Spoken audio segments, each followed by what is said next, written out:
Yo soy la mamá de Fernando Celedón García. Él nació un 18 de marzo de 1968 en el Hospital Calderón Guardia. Bueno, Fernando era mi hermano mayor, así que, bueno, era 3 años mayor. Y bueno, desde que yo nací estaba él ahí, ¿verdad? Así que era como una figura importante para mí. Cuando él se comenzó a desarrollar, era un niño muy extraño. Yo le compraba, como se le compra a los niños, pelotas o bolas, carros. Y él jugaba un ratito y lo ponía. Pero yo miraba que él andaba buscando lápices y papel. Esa era una diferencia entre los dos. Yo estaba siempre más en la calle, él era como más alguien de estar en la casa, en un estudio. Tenía mucho temperamento para eso, para estudio, para estar metido dentro, estar ocupado en un detalle, una cosa así. Era normal porque en la casa que él estaba, que era la casa del padre, ahí estaba don Néstor Celedón, que era escultor, y era algo normal el dibujo. Crecimos en el taller de mi abuelo, ¿no? El taller de mi abuelo Néstor Celedón. Entonces siempre había mucha gente involucrada en la cultura, había muchos escultores, escritores, pintores, y había mucha influencia. Mi papá dibujaba mucho, así que era normal sentarse a la mesa a dibujar y mientras tomaban café o algo así en la familia. Cuando yo tenía unos 5 años recuerdo haberlo visto participar en un programa de televisión para niños. Él tenía 8 años entonces y el programa iba era un programa para niños donde alguien contaba un cuento y él hacía una ilustración en vivo sobre eso. Entonces yo lo llevé y yo le contaba el cuento. El cuento era como Tío Coyote y otros cuentos pues, de niños. Y dilataba no sé cuántos, 5 minutos, 10 minutos. Y él tenía, y lo paraba cuando ya él lo terminaba. El programa estuvo durante algún tiempo en la televisión nacional y para mí es de los primeros recuerdos que tengo de verlo a él trabajando, ¿verdad? Sin embargo, yo creo que era algo un poco pesado para él, ¿verdad? Era alguien muy sensible, introvertido y tanta atención y todo eso era para él tal vez mucho en su momento. Pero siempre se refugiaba en eso, siempre se refugiaba en la pintura y para mí es alguien que siempre vi así, trabajando, pintando, dibujando. El mejor crítico que él tenía era Gustavo, el hermano. Él lo llamaba, el hermano era más pequeño, 3 años menor que él, y lo llamaba y le decía, Gustavito, venga. Y entonces Gustavo iba y le decía, ¿qué le ves a este cuadro? Y Gustavo se ponía a verlo y examinaba todo Gustavo. ¿Qué tiene, Gustavo? ¿Qué tiene?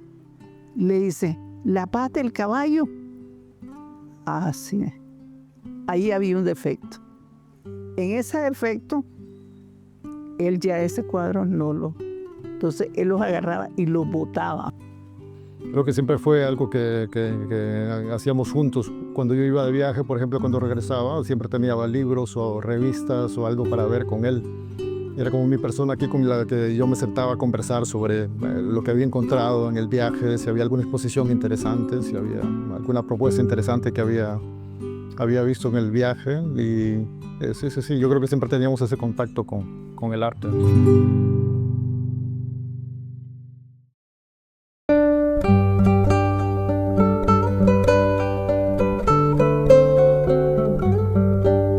Sin que yo me dé cuenta, busca becas en varios países. Nosotros crecimos también en Nicaragua, tuvimos una época bastante larga, un periodo largo en Nicaragua, y después él estudió en Rusia, ¿no? Ahí es como comenzó, en el Instituto Surikov de Moscú. Allí él estuvo. El trabajo de él creo que influyó en principio, sí había tal vez un tinte de realismo socialista, ¿verdad? Que era muy importante en la época también cuando estuvo él en Rusia, pero creo que él se desligó rápidamente de eso, ¿verdad? En mis conversaciones con él después del viaje creo que tuvo muchos conflictos así en el proceso, ¿verdad? Él estuvo precisamente en el momento de la perestroika en Rusia. Así que sí, él tenía bastantes conflictos también así con la situación que se dio en el momento y todo. Él se regresa cuando la etapa de la perestroika porque los dibujos de él desaparecían. No se sabe si era que los estaban vendiendo por debajo, si era que se los estaban negociando, no se supo.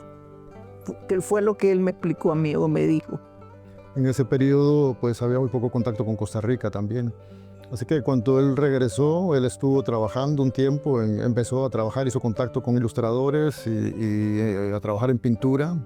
Yo conocí a Fernando porque el Museo Nacional de Costa Rica tenía un proyecto con el Instituto Nacional de Biodiversidad, más o menos en el 2008. Se estaba haciendo un libro que se llamaba Árboles y arbustos de importancia para las aves. Pocas veces tenemos la oportunidad de conocer a un genio. Y en el año 2007 yo conocí personalmente al artista plástico Fernando Celedón García aquí en La Cruz, cuando él estaba hospedado en la casa de su madre. Yo veía a Fernando llegar a veces a hacer consultas o para que mi compañero Julio le viera las obras que él iba entregando, porque se hicieron una serie de láminas diversas sobre especies de aves que hacían uso de los recursos árboles o arbustos, entonces que era lo que estaban para ilustrar el libro. Lo conocí a través de mi hermano. Fernando Celedón tenía una muy buena química con los artistas y mi hermano pues es dibujante y pintor. Y cada vez que llegaba a la casa de mi madre, que precisamente la casa de la madre de Fernando Celedón distaba al frente de la casa de mi madre, pues mi hermano me hablaba cosas muy interesantes del artista que vivía al frente. Y entonces se hizo una contratación con Fernando.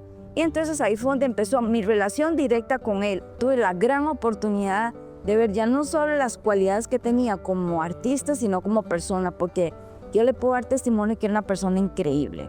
Llegué inclusive a estar en el taller de Fernando, que muy pocas personas lo conocieron. Ahí vi qué tan meticuloso era Fernando para realizar cada una de las obras. O sea, ya yo había aprendido, ya yo había visto los dibujos y yo, como dicen, babiaba, porque ya yo había visto la calidad de trabajos que él hacía. Entonces a mí se me ocurrió que él podía ilustrar las láminas de nosotros, eran unas láminas grandes como este tamaño. Entonces él se venía un domingo, cogía supongo que el bus temprano, no sé cuánto tarda el bus, pero ya como tipo 1 de la tarde, ya él llegaba a una parte de Heredia que se llama San Francisco, una iglesia piedra, y él caminaba con sus trabajitos en un folder o en un tubo de esos que usan los artistas, y llegaba como a las 2 de la tarde, 3, llegaba a mi casa, yo lo atendía y se sentaba ahí en las tardes en la cochera para que yo le revisara los trabajos. Creo que elevó un poco la calidad del trabajo que había hasta entonces, pero creo que era él estaba muy preocupado en el asunto técnico. Él creó una técnica particular que tenía que ver en una combinación con acuarela y con plumilla y otros elementos, ¿verdad? Hizo una mezcla y esto funcionó muy bien para entrar en detalles muy delicados, ¿verdad? Al punto, y esta es una cosa jocosa, que Fernando tenía un ojo puesto en un asunto y el otro en el otro. Por ejemplo, podía tener una lupa de aumento viendo la imagen que estaba replicando y el otro ojo podía estar en el pincel haciendo unos puntos como la técnica que se usó hace muchísimo tiempo, que era el del puntillismo. Punto, punto, punto, punto, pero era tan acertado, era tan fino, era casi microscópico el trabajo que hacía Fernando. Era algo especial. Nunca he visto a una persona hacer eso. Yo tengo amigos que son fotógrafos y es una calidad increíble, pero la cantidad de luz que pasa a una parte de las aves, cómo se ilumina, que abarque todo el cuerpo, todo eso solo el dibujo científico lo puede hacer, sobre todo para una guía de aprendizaje. Pero si usted quiere que alguien aprenda, que enfatizar cada una de las características diagnósticas, las uñas, las patas, cada parte del cuerpo, eso es con dibujo científico. Y Fernando era especialista en dibujo científico. Otra cosa es dibujar por dibujar, pero él le ponía detalle a cada parte del ave. Alguien muy obsesionado con el asunto del detalle, ¿no? Le gustaba mucho penetrar mucho en lo que hacía, mucho en el detalle. y la ilustración científica creo que podían causar bien ese impulso, ¿verdad? Y en general, digamos, siempre por su temperamento, creo que era como algo que podía imaginarme en él, ¿verdad? Yo no sé quién puede, pero cuando realmente uno amplía a gran escala un dibujo de Celedón, uno se queda anonadado porque el detalle que le puso es como que si lo hubiera pasado con el lápiz milímetro por milímetro, como diseñando cada detalle. Es una perfección realmente muy grande. Usted veía vida, uno veía vida en los ojos, en las imágenes que él dibujaba.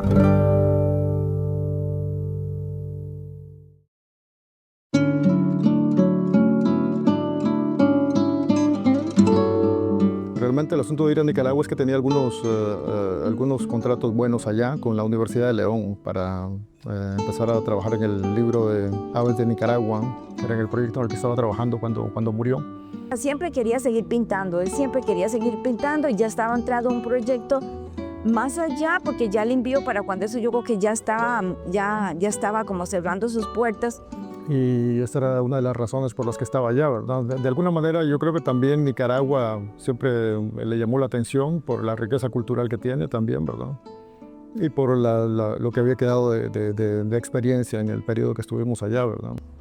Había una señora que yo conozco que era la que estaba como contactándolo a él para que fuera ilustrando la guía, porque Nicaragua no tenía guía para cuando eso. Y ya estaban empezando a levantar la información para que se ilustrara esa guía. Él vendió en varias galerías en Nicaragua y aquí. Pero el sueño de él, lo que él soñaba, era hacer los billetes. Él me contó muy en privado que estaba haciendo el trabajo de los billetes, haciendo las ilustraciones para los billetes. Fue algo muy privado entre él y yo. Me llamó y la familia y nadie sabía que él estaba ocupado en eso, ¿verdad? Y siempre lo tomaba como un poco como así, un poco muy reservado, ¿no? 2 o 3 creo los que participaron. Y entonces eso los mandan a Francia. Y se encontró que el billete hecho de Costa Rica por ese muchacho era uno de los casi perfectos.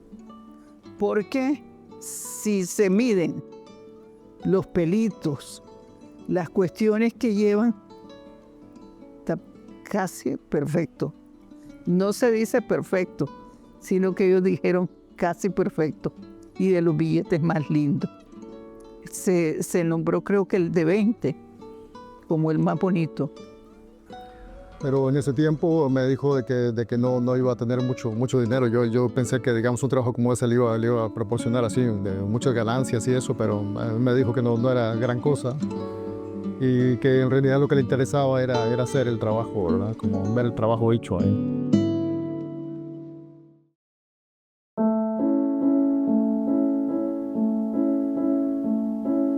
Él no socializaba mucho.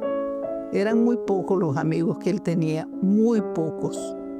Como decir amigos. Con quien él hablara o algo era muy poco. Un muchacho callado, o sea, muy serio, callado. Él entraba a la colección, nada más como quien dice, a lo que vinimos, pero era respetuoso, callado, casi no le sacaba una palabra. Yo creo que habló conmigo más que con cualquier persona. Era una persona que tenía un mundo propio, que habían pocas personas en el mundo de Fernando. Sin embargo, si había algo afín, alguna conversación que se pudiera entablar, existía esa oportunidad de entrar a su mundo. Sí tenía, no te voy a decir que no tuviera amigos ni amistades. Sí tenía sus amistades, pero muy poco. Casi siempre él era como muy cerrado. Yo lo logré, como les dije, a través de mi hermano, y las conversaciones que tuvimos rondaban el tema del arte, el tema de llevar esas obras, esas pinturas, esos dibujos a personas que pudieran estimarlo y que le dieran el valor. Fernando fue un hombre que siempre estuvo en un perfil bajo. Él no pretendía ni gloria, ni honra, ni quería ser conocido. Yo admiraba esa humildad de él, porque un artista del calibre de él y que pidiera consejos, obviamente yo ponía la parte ornitológica, él ponía la parte artística, pero él lo hacía con una humildad, porque yo conozco artistas, dice, y a veces los artistas dicen, aquí está mi obra, pero él no, él siempre estaba abierto a que se le estuviera, digamos, criticando en términos positivos el trabajo que él hacía. Siempre se mantuvo abajo. De hecho, tuve la oportunidad de ver que muchas de sus obras no representaban la riqueza, sino más bien la humildad. Un ser humano especial. Mucha gente no lo entendió, no lo comprendió. Y yo me incluyo dentro de quienes no comprendimos a Fernando Celedón. Puedo decir que quizás todos los que conocimos a Fernando Celedón no nos dimos cuenta de la envergadura de artista que es Fernando Celedón García. Tal vez él quería como poder expresar más lo que él sabía, lo que era máster, porque era maestro.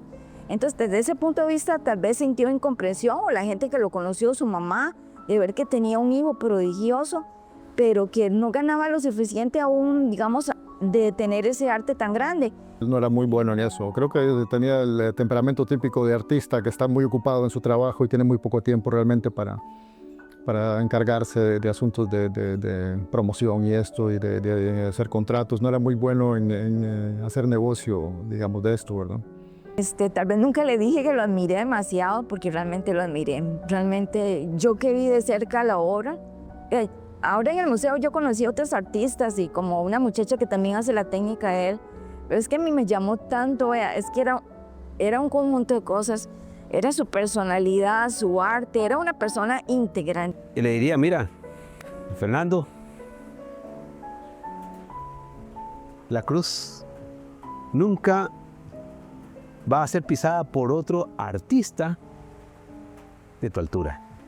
Pero sobre todo le diría que la obra que hizo es excepcional, que realmente es un artista nato, porque yo creo que todos los Celedón llevaban eso en la sangre. El abuelito como que lo fue encauzando, pero llevaban en la sangre eso. Entonces que ese arte que llevan en la sangre, que lo admiré la personalidad, su humildad, su sencillez, su forma de conducirse, porque era intachable. El artista plástico de mayor calidad que ha estado en la Cruz Guanacaste es Fernando Celedón, y por eso la Casa de la Cultura lleva tu nombre. Sí. El mundo lo va viendo de otra forma, de la forma diferente que nosotros lo vemos. Ese era mi hijo. Era algo muy especial.